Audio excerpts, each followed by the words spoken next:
Welcome to Kenton's videos. Enjoy the video. In this video, I will explain how to play EA Sports FC Mobile Beta. First, understand that the beta is typically released in select regions only. You'll need an App Store account, either Google Play or Apple App Store, registered in one of these specific countries. Attempting to use a VPN to bypass regional restrictions is not officially supported and may lead to issues. Ensure your device meets the minimum system requirements for optimal performance.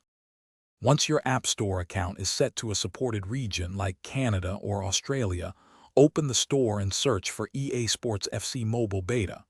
The beta version should appear in your search results. Simply tap to download and install the application onto your mobile device. Remember, availability can be limited, so act quickly if you see it. Make sure you have sufficient storage space, typically around 1.5 gigabytes, before starting the download. It's important to remember that any progress you make in the beta, such as player levels or acquired items, will likely not transfer to the final game.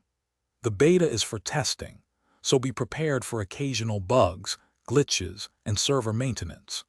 Your feedback is incredibly valuable.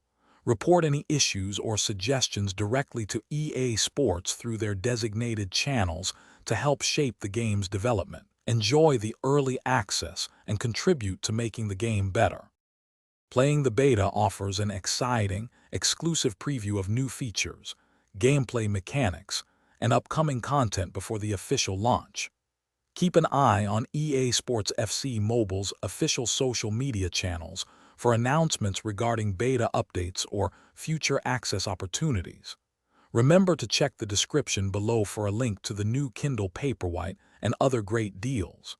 Your participation helps refine the game, so dive in and experience the future of mobile football. Thanks for watching. Consider subscribing if we helped you.